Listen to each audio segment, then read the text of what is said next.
भोरंज विधायक सुरेश कुमार ने हमीरपुर के सर्किट हाउस में पत्रकार वार्ता के दौरान कहा कि मुख्यमंत्री सुक्खू के सराहनीय प्रयासों से जिला के विकास के लिए कार्य किया जा रहा है। उन्होंने कहा कि हमीरपुर में नए बस अड्डे के लिए पहले प्रारूप में 55 करोड़ रुपए का प्रावधान था, लेकिन अब 8 मंजिला भवन के लिए 95 करोड़ रुपए के बजट का प्रावधान किया गया है, जिससे जल्द ही बस अड्डा बनकर तैयार हो जाएगा। अगले महीने में ही मेडिकल कॉलेज जोल सप्पड़ का भी मुख्यमंत्री आकर उद्घाटन करेंगे। विधायक सुरेश कुमार ने कहा कि मेडिकल कॉलेज जोल सप्पड़ में अगले महीने से अपने नए भवन में काम करना शुरू करेगा और कॉलेज के साथ नर्सिंग कॉलेज का कार्य भी शुरू हो चुका है। उन्होंने कहा कि कैंसर अस्पताल बनाने के लिए भी कार्य शुरू कर दिया गया है, जिसके लिए 600 करोड़ रुपए का प्रपोजल बनकर तैयार किया गया है।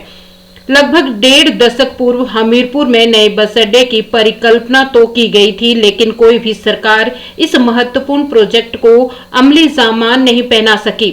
मुख्यमंत्री सुखविंदर सिंह सुक्खू ने हमीरपुर में अत्याधुनिक बस स्टैंड के निर्माण को अपनी प्राथमिकता में शामिल किया। मुख्यमंत्री ने 6 मार्च 2024 को इसका शिलान्यास किया। वहीं विधायक सुरेश कुमार ने बड़सर विधायक लखनपाल के बयानों पर जवाब देते हुए कहा कि अपने विधानसभा क्षेत्र के विकास कार्य करवाने में लखनपाल खुद असफल रहे हैं। उन्होंने कहा कि बड़सर पेयजल योजना के लिए मुख्यमंत्री सुक्खू ने शिलान्यास तक कर दिया था, लेकिन आज भाजपा के विधायक ही रुकवाने का काम कर रहे हैं। लेकिन विधानसभा में जब टेंडर को रद्द करने की बात की गई थी तो लखनपाल खुद वहां से नदारद रहे हैं।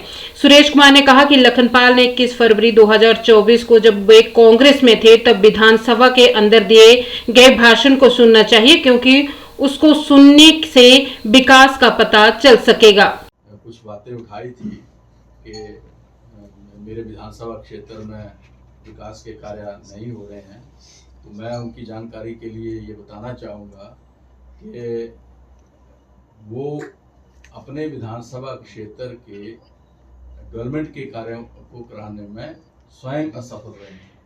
उदाहरण के तौर पर जो पेयजल योजना बड़सर के अंदर बनने जा रही थी, जिसका शिलान्यास माननीय मुख्यमंत्री जी ने कर दिया था, आज उस पेयजल योजना को भारतीय जनता पार्टी के ही जो लोग हैं, जो विधायक हैं, वो उसको रुकवाने का कार्य कर रहे हैं। और विधानसभा ने जब भारतीय जनता पार्टी की तरफ से उस पेयजल योजना के टेंडर को रद्द करने की बात की गई, तो उस वक्त लखनपाल जी अपने आप नाराज थे विधानसभा से, और वो उसमें उसको डिफेंड नहीं कर पाए, उसका जवाब नहीं वो दे पाए। तो इससे ये पता लगता है कि लखनपाल जी अपने विधानसभा क्षेत्र के विकास कार्यों के लिए कितने गंभीर हैं।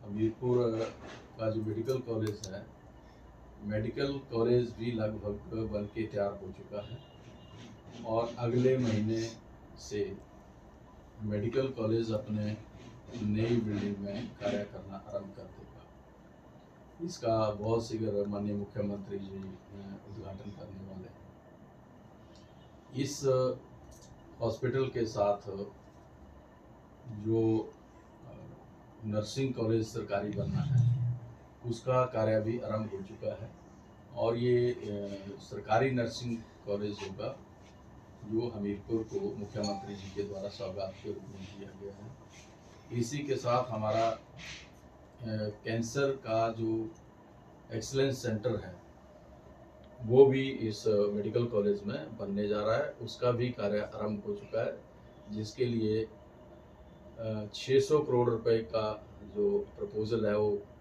DPR बन के तैयार हुआ है और इसका कार्य भी आरंभ बहुत शीघ्र जो है वो होने वाला है। विकास कार्यों की बात है। मैं लखनपाल जी से ये जानना चाहूँगा कि 21 फरवरी 2024 को जब वो कांग्रेस में थे, उस वक्त विधानसभा के अंदर उन्होंने जो स्पीच दी थी, जरा वो उसको सुन लेते एक बार, तो उस वक्त जो कसीदे उन्होंने माननीय मुख्यमंत्री जी के प्रशंसा में गढ़े थे, उनको सुन लेते तो उनसे उनको पता लगता कि बड़सर के अंदर कितना विकास हुआ। उस वक्त उन्होंने विधानसभा के अंदर स्वयं कहा था कि माननीय मुख्यमंत्री जी जो हैं वो बड़सर के लिए विशेष कृपा कर रहे हैं और जो मैंने मांगा वो सारे जो डेवलपमेंट के कार्य थे माननीय मुख्यमंत्री जी ने मुझे दिए हैं और उस वक्त उन्होंने खुद आंकड़ा बताया था कि 500 करोड़ रुपए के कार्य जो हैं वो बड़सर में आरंभ हुए हैं। ये हम नहीं कह रहे, ये लखनपाल जी ने विधानसभा के अंदर कहा और वो ऑन रिकॉर्ड है। उस वक्त उन्होंने कहा था कि 500 करोड़ रुपए के डेवलपमेंट के कार्य जो हैं वो बड़सर के अंदर माननीय मुख्यमंत्री ठाकुर सुखविंदर सिंह सुक्खू जी के सहयोग से चल रहे हैं। तो अब मैं ये पूछना चाहूंगा उनसे कि क्या वो उस वक्त गलत थे या आज गलत बोल रहे हैं? क्या वो उस वक्त झूठ बोल रहे थे या आज झूठ बोल रहे हैं? उनको जनता के सामने स्पष्ट करना चाहिए। और जिस तरीके से वो अनाप शनाप बयानबाजी उन्होंने की है, उससे लगता है कि भारतीय जनता पार्टी में जाने के बाद वो अपने आप को घुटन महसूस कर रहे हैं और उनको ना भारतीय जनता पार्टी का कैडर जो एक्सेप्ट कर रहा है और इस तरीके से हताशा में वो गलत बयानबाजी कर रहे हैं।